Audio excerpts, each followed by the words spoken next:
So there's a disastrous news story about Kamala Harris back when she was the district attorney of California.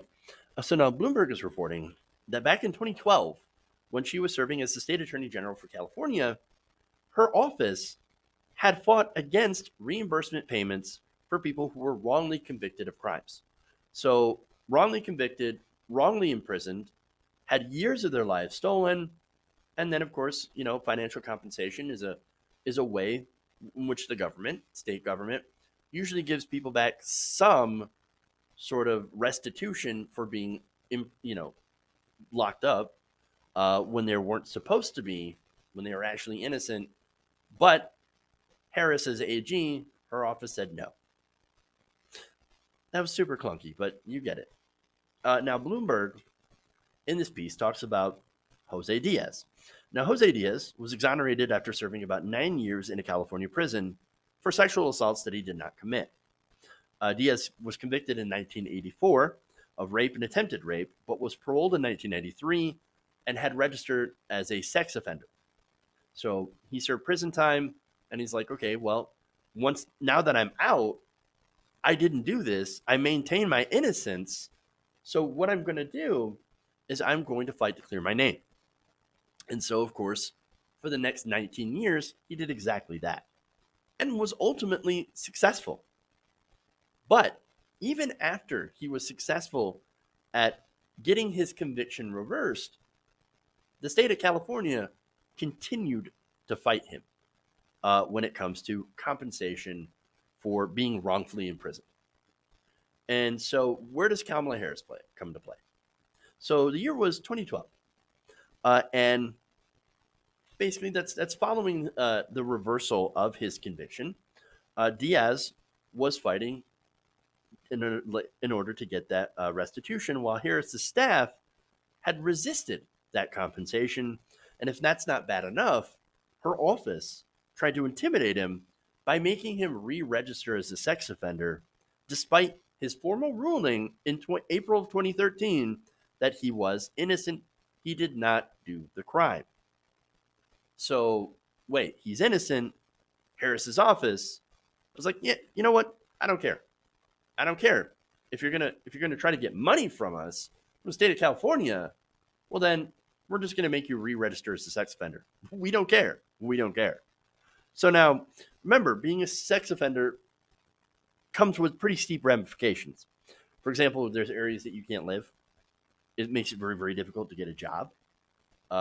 You have police coming in for unannounced visits. They have to, people have to know if you move into an area. And so for somebody who isn't actually a sex offender, who didn't actually do the crime, that's like living in a nightmare. So, I mean, I couldn't imagine, right? So now the Diaz case is only one of several cases that Harris's prosecutors had waged, both in the offices of San Francisco District Attorney and California Attorney General, to resist claims of innocence, often using what they call technical timelines or jurisdictional arguments, lawyers and innocent advocates say. So they're using technicalities. Like, you didn't file your paperwork on time. I guess you're still guilty. So re-register as a sex offender and you're not getting any money. Well, that's ridiculous. Now, a Harris campaign had said, what? No, Harris never knew about this. She didn't know what was actually being litigated by her office, and said that it was rare for an attorney general to be made aware of cases before the state compensation board. I don't know if that's entirely true, but that's what Ian Sams had been saying.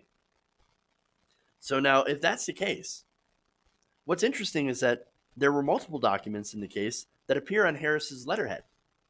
You don't just give out your letterhead to anybody, right? And were signed by staff members with a notation under their names for Kamala Harris, Attorney General. Okay, all right. There's still a chance that maybe she didn't know what was going on. But her office made a habit of this, and in fact, they resisted at least 5 such claims despite compelling evidence of innocence. So now, either there are two different things, right? Either she's not a progressive prosecutor and knew about this, or she was one of the worst managers and DAs in California history?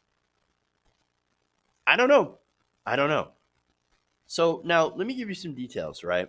Uh, about some of the other cases. For one, there was Maurice Caldwell.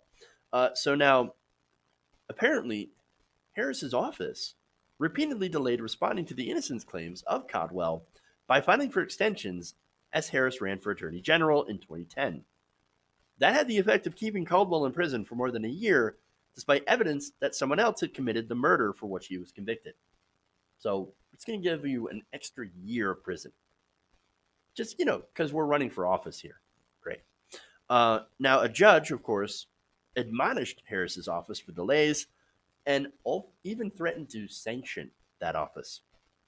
A state appeals court judge also criticized Harris's office for falsely claiming that the only eyewitnesses against Jamal Truelove in his murder case had fear for their life, making Truelove appear to be more sinister than what he actually was.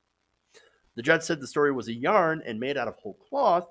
Truelove was convicted but later exonerated after 6 years in prison. Not only that, but you also have a resistance of an innocence claim of Daniel Larson by arguing that he hadn't filed for petition for release in a timely manner, and also contested his request for compensation after he was exonerated. Larson had been sentenced to 27 years to life for possession of a knife under California's three strikes law. Disastrous. Now, according to Harris's campaign spokesman, Ian Sams, he said this, quote, Kamala has fought to give ex-offenders a second chance ever since she created one of the nation's first major reentry programs back on tracks in San Francisco, which helped put people in jobs, not jails. Of course, she wishes she could have gotten more done, but she fought to clear the state rape kit backlog. Okay, that's good. In her first year, to ensure evidence is available in cases, and in the Senate, she's introduced a bill to increase pay for public defenders to improve the quality of defense counsel for individuals in their cases. Okay, that's good. But Sams did not respond to an email sent by The Intercept asking whether she was aware or personally involved in the Caldwell, Truelove, or Larson cases. I wonder why, because those cases look really bad. But back to Diaz. What they did to Diaz is even worse. After his conviction was vacated in September of 2012, Harris's office sent him a letter saying that he no longer had to register as a sex offender. Okay, but after Diaz filed for compensation, both the state compensation board and attorneys working for Harris challenged his right to any money.